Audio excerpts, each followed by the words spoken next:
साथियों नमस्कार। मैं अपने YouTube चैनल आनंद लर्निंग जोन से आप सबों का हार्दिक स्वागत करता हूं। साथियों, आज हमारा देश बहुत ही विकट परिस्थिति से गुजर रहा है। इसके पीछे बहुत सी कारण हैं, क्योंकि आज देश का युवा बहुत ही समस्याओं से जूझ रहा है। आज एग्ज़ाम समय पर नहीं हो रहे हैं, और जो एग्ज़ाम हो भी रहे हैं उनका रिजल्ट समय पे नहीं आ रहा है, और एग्ज़ाम अगर हो भी रहा है तो उसमें पारदर्शिता का पूर्णतः अभाव दिख रहा है। तो ऐसे में हम सबों का क्या कर्तव्य बनता है और हम सबों को क्या करना चाहिए, आज इन बातों पे चर्चा करने के लिए आज मैं उपस्थित हुआ हूँ, और मैं इन सब बातों के बारे में कुछ आप सबों के बीच अपनी अनुभव और अपने विचारों को शेयर करना चाहूँगा। तो देखिए, आज एक नया ट्रेंड चल रहा है। आज हमारे जैसे अभिनय सर और Rakesh Yadav sir, Varun Kumar Awasthi, times channel की जो मैडम हैं, वो सब मिलकर एक जो हैशटैग चलाने का जिन्होंने निर्णय लिया है कि आखिर इस सरकार जो बहरी हो चुकी है, जो युवाओं को पूरी तरह भूल चुकी है, जो नहीं चाहती है कि युवाओं का कुछ भला हो। आज इस देश में बेरोजगारी इस कदर बढ़ चुकी है जिसके बारे में सोचना काफ़ी भयावह लगता है। आज यहाँ के लोग काफ़ी जो युवा हैं काफ़ी बेरोजगार हैं, काफ़ी तनाव में जी रहे हैं, और इन सब के पीछे बस एक और एक कारण है कि यहाँ पे कुछ भी एग्ज़ाम्स जो है सो बिल्कुल समय पे नहीं हो रहा है। मैं काफ़ी पहले इस चैनल को शुरू किया था, शायद 1 या 2 महीने हो रहा है, लेकिन मैंने इसमें कुछ वीडियो डाला है, 2-4 वीडियो, और उसके बाद मैंने इस चैनल पे वीडियो डालना बंद कर दिया। तो आखिर मैं आज ये भी बतलाऊंगा कि चैनल पे मैंने वीडियो डालना क्यों बंद किया है। कुछ कारण हैं, वो मैं बतलाने जा रहा हूँ। सबसे पहला कारण क्या है वो ये मैं बतलाने का प्रयास कर रहा हूँ कि सबसे बड़ी बात क्या है कि अब हर चीज़ प्राइवेट होते चला जा रहा है। आज देखिए, आज रेलवे हमारा प्राइवेट होते चला जा रहा है। लगभग 150 ट्रेनें प्राइवेट कर दी जा रही हैं। कई सारे स्टेशंस प्राइवेट होते चले जा रहे हैं। तो आखिर इन प्राइवेटाइजेशन जब हो रहा है तो ये बतलाइए कि उसमें युवाओं के लिए सरकारी नौकरी का कहाँ पे अस्तित्व रहता है।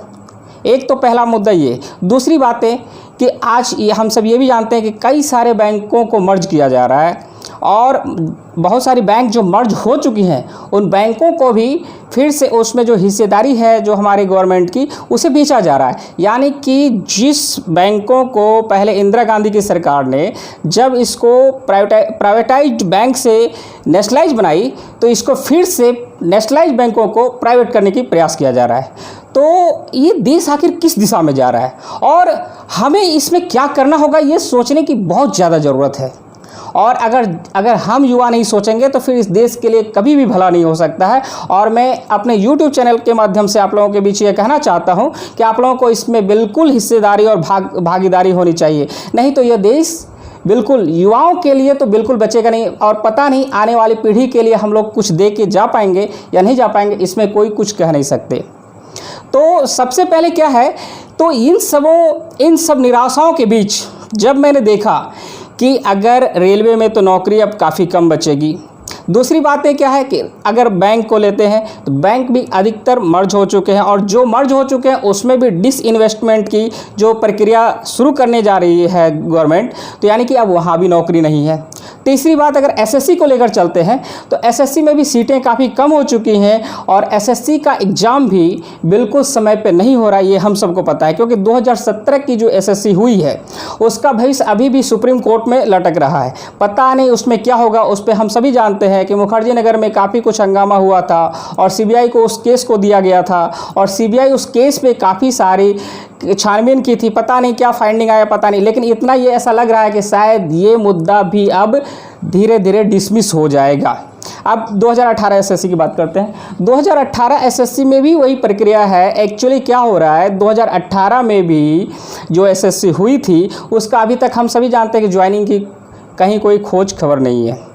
तो कुल मिलाकर क्या है कि सरकार जो है सो युवाओं को हर योजना जो इसकी बन रही है वो युवाओं को छोड़कर बन रही है, जबकि हम सभी जानते हैं कि देश में सबसे ज़्यादा जो संख्या है वो युवाओं की है, और युवा ही इसे पूरी तरह उपेक्षित महसूस कर रहे हैं।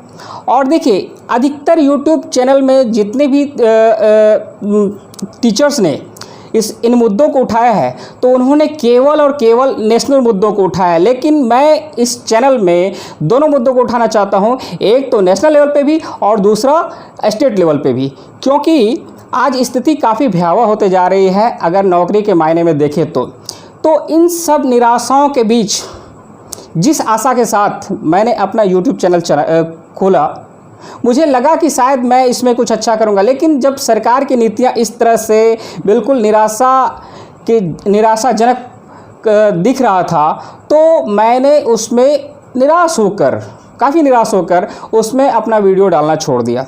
लेकिन आज चूँकि कुछ विद्वान साथियों ने, कुछ अच्छे अनुभवी शिक्षकों ने जब फिर से हैशटैग चलाना शुरू किया, जो सरकार, जो बहरी और गूंगी और नींद में जो सोई हुई सरकार है उसको जगाने के लिए, तो मुझे भी इच्छा हुई कि मैं भी इस पर दो शब्द आप लोगों के बीच रखूं। तो आइए मैं कुछ और, तो यही कारण था कि जिसके कारण मैं इतने दिनों तक वीडियो नहीं डाला। आइए अब कुछ और इस पर चर्चा करते हैं। एक और बात है कि क्या अगर ये हैशटैग चलाया जा रहा है, ये कैंपेन जो चलाया जा रहा है, ये जो सारे लोग मिलकर ये चलाने का प्रयास कर रहे हैं, शायद हो सकता है एग्ज़ाम ले ले, तो क्या एग्ज़ाम लेना ही काफ़ी है?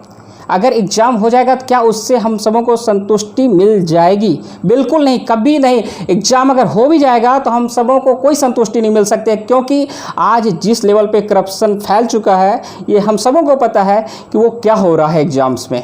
अगर एग्ज़ाम्स की बात करें तो 2017 के एग्ज़ाम्स में जो एसएससी का हुआ था उसमें कितना धांधली हुआ था, कितना करप्शन हुआ था, ये हम सबों को पता है। और मैं बतलाना चाहता हूँ, और इसमें दोषी केवल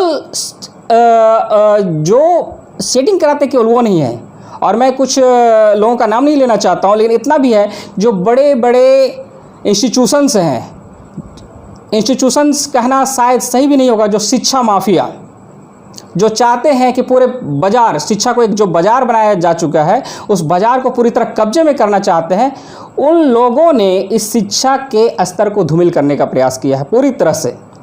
वो शिक्षा को एक व्यवसाय बना चुके हैं। व्यवसाय यहाँ तक तो सही है कि आप पढ़ा रहे हैं और आप पैसे ले रहे हैं, लेकिन जब आप नौकरी देने की बात आती है, जब जॉब देने की बात आती है और आप वहाँ पे पैसे लेकर अगर आप नौकरी दे रहे हैं और मेरिट को अगर आप वहाँ पे इग्नोर कर रहे हैं तो वो बहुत ही गलत काम है। और मैं समझता हूँ कि इससे निकृष्ट काम दुनिया में कोई नहीं हो सकता है। और एक दो बात और मैं चर्चा करना चाहता हूँ कि अगर एग्ज़ाम्स हो रहा है, क्योंकि हम सभी देख रहे हैं कि बहुत सारे एग्ज़ाम्स हुए हैं, जैसे कि मैं बिहार में कुछ दिनों पहले बिहार पुलिस का एग्ज़ाम्स हुआ है, और बिहार पुलिस का एग्ज़ाम किस तरह हुआ है ये हम सभी जानते हैं, क्योंकि बिहार पुलिस में जिस बड़े पैमाने पे धांधली हुई उसका तो खैर कहना ही क्या है। हर व्यक्ति जानता है कि 10-10 हज़ार में क्वेश्चंस पेपर बिक रहे थे। आप सोच सकते हैं कि जब 10,000 में क्वेश्चन पेपर बिकेगा, जब 5 लाख 10 लाख में बिहार पुलिस में सेटिंग्स होगी, तो एक बच्चा जो गरीब घर से आता है और जो चाहता है कि केवल अपने मेरिट के बल पे आगे बढ़े, तो वो फिर कहाँ से अपने भविष्य के सपनों को साकार कर पाएगा। मुझे नहीं लगता कि इस देश में फिर से एक गरीब बच्चा आगे अपने मेहनत के बल पे पढ़ के फिर से आगे कुछ अच्छा कर पाएगा। हमारे जो बिहार के जो मुखिया यानी मुख्यमंत्री जो हैं माननीय नीतीश कुमार, जो अपने आप को सुशासन बाबू के नाम से भी क्या कहते हैं प्रसिद्ध हो चुके हैं, लेकिन हम सभी ये जानते हैं कि वो सुशासन के नाम पे कौन सा शासन चला रहे हैं और यहाँ पे क्या क्या हो रहा है ये किसी से छुपा हुआ आज नहीं है। कोई भी एग्ज़ाम लीजिए बिहार में, वो बिना धांधली के, बिना करप्शन के हो ही नहीं सकता और ना हो रहा है। आज देखिए, अभी कुछ दिनों पहले दुर्गा की वैकेंसी आ चुकी है, और उस वैकेंसी में क्या है कि देखिए कई सारे स्टेटर्स अब आगे पीछे क्या कहते हैं मार्केट में घूमने लगे हैं। कोई बोल रहा है 15 लाख में मैं करवा दूंगा, कोई बोल रहा है 20 लाख में मैं करवा दूंगा। अगर अब यहाँ पे सोचने वाली बात है कि जो सेटर 15 या 20 लाख में किसी को नौकरी दिलवा रहा है या दिलवा सकने की क्षमता रखता है, तो सोचिए कि एक मेरिटोरियस बच्चा जो गरीब परिवार से आ रहा है वो कहाँ तक टिक पाएगा। अगर क्वेश्चंस बाहर आ जाएंगे तो आप कहीं भी नहीं टिक पाएंगे, कहीं भी रेस में आप नहीं रह सकते। आपके पास केवल और केवल आगे बढ़ने के लिए आपका अपना मेहनत है, और उस मेहनत पे भी अगर आपका ग्रहण लग जाएगा, जब वहाँ पे सेटर्स की निगाहें उस पर टिकी रहेंगी, तो फिर इस देश को, इस राज्य को भगवान ही बचा सकता है। तो यहाँ पे केवल एग्ज़ाम लेना, मेरे लिए, मैं नहीं समझता हूँ कि केवल एग्ज़ाम लेना ही सही है। एग्ज़ाम लेना और एग्ज़ाम पूरी तरह पारदर्शिता के साथ, ट्रांसपेरेंसी के साथ, जब तक एग्ज़ाम नहीं होता है उस एग्ज़ाम का कोई औचित्य नहीं है, उस एग्ज़ाम का कोई महत्व नहीं है। वो एग्ज़ाम अगर हो भी जाता है तो हम सब जानते हैं कि उसमें किस तरह के लोग आने वाले हैं। पहली बात हो गई। दूसरी बात एक और, अगर इस तरह के सेटिंग्स के आधार पर कोई लोग जाते हैं और जो जॉब को ज्वाइन करते हैं, आप उनसे क्या उम्मीद कर सकते हैं कि वो समाज में कुछ अच्छा करेंगे? जिसने 20 लाख रुपया देकर उस नौकरी को पाया है, आपको क्या लगता है वो समाज की सेवा करने के लिए गया है? बिल्कुल नहीं। वो पहले जो 20 लाख लेकर गया है, वो पहले सोचेगा किस तरह से 50 लाख मैं अपने पास लाऊं, उसके बाद मैं कुछ काम करूंगा। तो सोच सकते हैं कि देश में करप्शन का स्तर किस स्तर पे, किस हद तक बढ़ जाएगा। इसलिए मित्रों, साथियों, देखिए आज क्या है, हम सबों को मिलकर एक नया क्रांति पैदा करना होगा, क्योंकि अभी देखिए चुनाव का समय है, इलेक्शन का समय है। अभी बहुत सारे नेता लोग, बहुत सारे पार्टियों के नेता लोग आपके घरों पे आएंगे। आप उनसे सवाल करें कि आप यहाँ के युवाओं के लिए, यहाँ के युवाओं के रोजगार के लिए आपने क्या किया है। चाहे वो पक्ष का हो, चाहे विपक्ष का हो, मैं किसी की बात नहीं करता, मैं दोनों को एक साथ एक तराजू में ही तौलता हूँ। चाहे पक्ष भी उतना ही जितना जिम्मेदार है, उतना विपक्ष ही भी जिम्मेदार है, क्योंकि उन्होंने वो ये सब चीज़ों को उठाने का, वो क्या कहते हैं, कोई उसका मनसा नहीं है। अगर मनसा होता तो फिर ये चीज़ें नहीं होती। क्या आपने कभी सुना है कि एग्ज़ाम लेने के नाम पर कभी भी विधानसभा स्थगित हुआ? बेरोजगारी के नाम पर कभी भी विधानसभा स्थगित हुआ? बिल्कुल नहीं। इसलिए आप सब, चाहे जो पक्ष के आएँ, सत्ता पक्ष के या फिर विपक्ष के आएँ, उन सबों से सवाल करना है। आप ये बताइए कि आप यहाँ के युवाओं के लिए एक पारदर्शी परीक्षा होने के लिए आपने क्या प्रयास किया। अगर सत्ता में है, क्वेश्चन आपसे होगा कि आपने क्या किया। अगर विपक्ष में है, तो अगर नहीं सत्ता पक्ष वाले कर रहे हैं, तो फिर आपने उसके लिए क्या प्रयास किया। मुझे पता है दोनों में से कोई कुछ जवाब नहीं दे पाएंगे। चलिए अब एक दूसरी बात करता हूँ।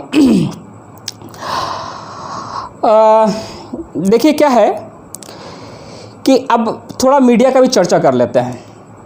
आज जो दिन भर हमारे यहाँ जो न्यूज़ चैनल्स चलते हैं और जिसमें कई सारे बड़े बड़े मीडिया हाउस हैं, उसमें आज क्या चल रहा है आज हम सब जानते हैं। आज ये बतलाने की ज़रूरत नहीं है कि वो राष्ट्रीय मुद्दे खो गए हैं। राष्ट्रीय मुद्दा है बेरोजगारी, राष्ट्रीय मुद्दा है यहाँ की व्यवस्था, अर्थव्यवस्था, जो कि अर्थव्यवस्था पूरी तरह चरमरा गई है देश की। लेकिन इससे नहीं लगता कि किसी को कोई सरोकार है। बस एक क्या कहते हैं, जो यहाँ पे हुआ है, मैंने सुशांत सिंह राजपूत और रिया चक्रवर्ती, केवल वही एक न्यूज़ नहीं है। मैं नहीं कहता कि उसको न्याय नहीं मिलना चाहिए, मैं भी चाहता हूँ कि उसे न्याय मिलना चाहिए और बिल्कुल मिलना चाहिए। लेकिन इसके साथ ही अन्य मुद्दे हैं, उनको भी साथ लेके आपको चलना पड़ेगा। केवल यही एक मुद्दा नहीं है देश का, आप उसे भी साथ रखिए और बाकी अन्य जितने भी राष्ट्रीय मुद्दे हैं आप उसे भी साथ रखिए। और एक अब दूसरा बात आता है, अब हम कुछ चर्चा करते हैं यहाँ पे प्राइवेटाइजेशन का।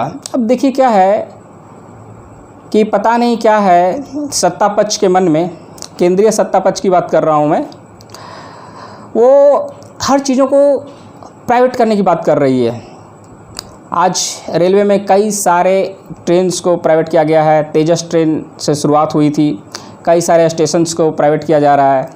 मैं ये पूछना चाहता हूँ, नरेंद्र मोदी साहब कहते हैं कि मैं चाय बेचकर प्रधानमंत्री बना हूँ, लेकिन मेरा यही कहना है कि नरेंद्र मोदी जी आप तो चाय बेचकर प्रधानमंत्री बन गए, लेकिन अगर आज का व्यक्ति अगर चाहेगा कि चाय बेचकर वो आगे बढ़े, प्रधानमंत्री आपके जैसा बन पाए, वो कभी हो ही नहीं सकता। क्योंकि ना तो आप ट्रेन ना तो स्टेशन, दोनों में से कोई भी आप गवर्नमेंट का रहने नहीं देंगे, तो फिर उसको घुसने कैसे मिलेगा चाय बेचने के लिए।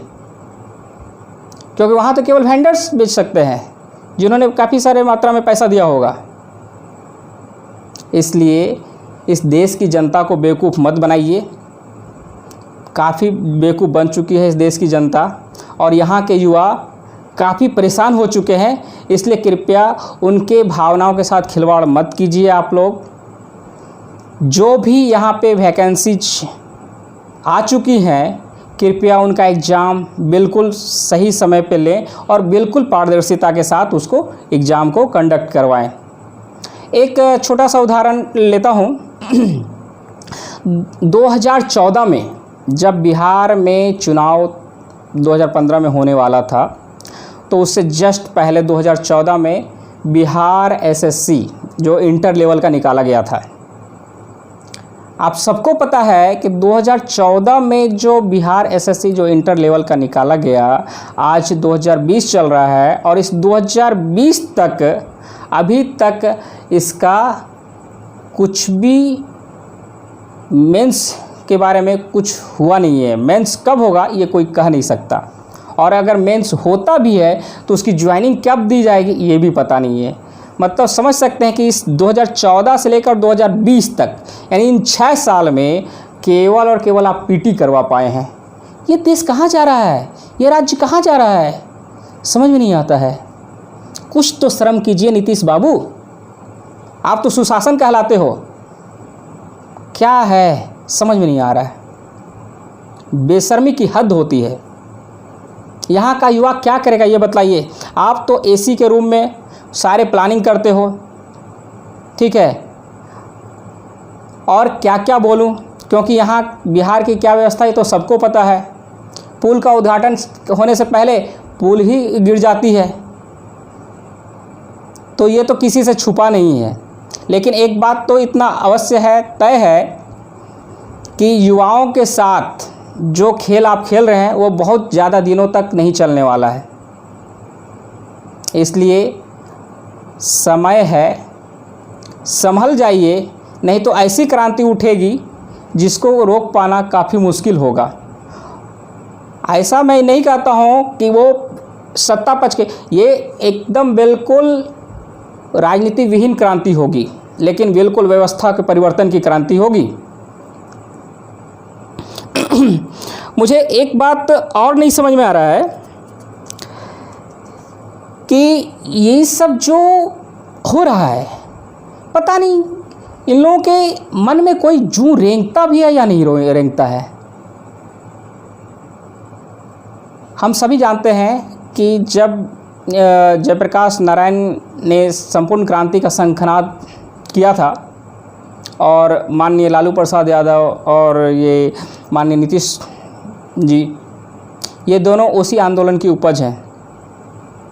तो आप जब इतने अच्छे आंदोलन से आए हैं तो फिर ये क्या हो रहा है? चंद स्वार्थ के लिए आप पूरे देश को बर्बाद कर रहे हैं। बिल्कुल सही नहीं है। कोई भी युवा अगर दुखी है तो उसकी बद्दुआ ज़रूर आपको लगेगी। आप जो वैकेंसी निकाल रहे हैं, वैकेंसी निकालने से पहले 1000 सेटर मार्केट में आ चुके होते हैं कि भैया मैं 15 लाख में करा दूंगा, मैं 20 लाख में करा दूंगा, मैं ऐसे ही करा दूंगा, मैं वैसे ही करा दूंगा।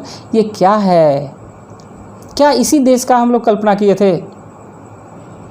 ये बिल्कुल ही गलत है।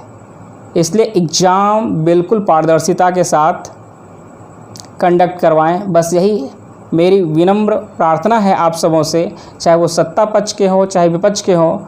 आप लोग प्लीज़ कृपया ऐसी व्यवस्था बनाएं जिससे कि यहाँ का जो बेरोजगार युवा है उसको कुछ रोजगार मिल सके। अंत में मैं कवि दुष्यंत की 4 पंक्तियाँ कहकर अपनी बात को समाप्त करना चाहूँगा। हो गई है पीर पर्वत सी पिघलनी चाहिए, हो गई है पीर पर्वत सी पिघलनी चाहिए, इस हिमालय से कोई गंगा निकलनी चाहिए। मेरे सीने में जले या तेरे सीने में जले, हो कहीं भी आग लेकिन आग जलनी चाहिए। तो साथियों, इसी के साथ मैं अपनी वाणी को विराम देना चाहता हूं, लेकिन इस आशा के साथ कि आप सब इस क्रांति में एक साथ रहेंगे और हम सब मिलकर इस देश के एक अच्छी व्यवस्था के लिए, और वो जो कि शिक्षा में जो प्रतियोगिता के क्षेत्र में बिल्कुल पारदर्शिता के साथ समय पे एग्ज़ाम हो, उसके लिए हम लोग कुछ करने का प्रयास करेंगे। जय हिंद, जय भारत।